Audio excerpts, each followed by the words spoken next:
ගෝඨාභය මොකද මිනි මරන්නේ? ගෝඨාභය ඔය පාස්කු ප්‍රහාරය වෙන්න ඉස්සෙල්ලා ශ්‍රී ලංකා පොදුජන පෙරමුණ ඊට පෙර පැවති ජනවාරි පළාත් පාලන ආයතනයේ විශිෂ්ට ජයග්‍රහණයක් ලබා ගන්නවා. එහෙම විශිෂ්ට ජයග්‍රහණයක් ලබා ගත්ත මොනම මගුලටද මේ රටේ මිනිසුන්ගේ මරණ මතින් බලයට එන්නේ?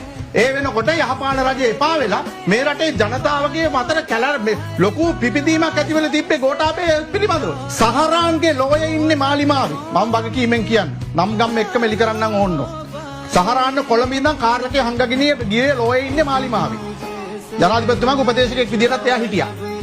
එතකොට තමන්ගේ ගෙදර තමන්ගේ පුත්තු ශානි අබේසකර මහත්මයාගේ භාෂාවෙන් කියනකොට තාත්තා දන්නේ නැද්ද රංජන් මහත්තයෝ පුතාලා ගෙදර බෝම්බ හදනකොට කියලා තමයි ශානිගේ අඬපටේ කියන්නේ. ඒතර මේ බෝම්බ හදපු පුත්තු තියාගෙන හිටියේ ඉබ්‍රහීම් නාන JVP ගේ ජාතික ලයිස්තුවේ. මේගොල්ලන්ගේ ආරක්ෂක ලේකම් දැන් ඉන්න රවි සෙනවිරත්න රෝය කෙවනවා ගහන්න ඉස්සෙල්ලා දවසේ බුද්ධි තොරතුරක් එවනවා හෙට උදේ ගහනවා කියලා.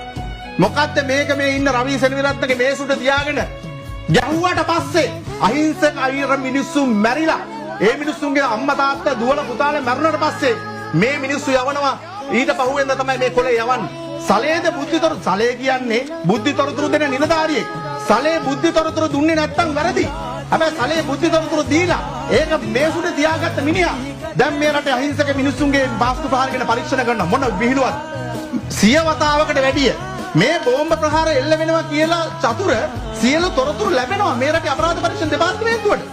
හත් දෙයියනේ මම මේ රටේ මිනිස්සුන්ගෙන් අහන්නේ මේ ඔලොමොට්ටලයන්ට මේ තොරතුරු ටික ලැබෙනවා බෝම්බේ ගහනවා කියලා. බෝම්බේ හදනකොට ලැබෙනවා. මේ නොසලකිල්ලට වගකිය යුතු මිනිස්සු තමන්ව බේරෙන්න තමයි මේ වැඩ කරන්නේ. ඒ විතරක් නෙමෙයි. පාස්කු ප්‍රහාරේ අර සහරාන්ගේ ලෝය හිටියා මාලිමාව.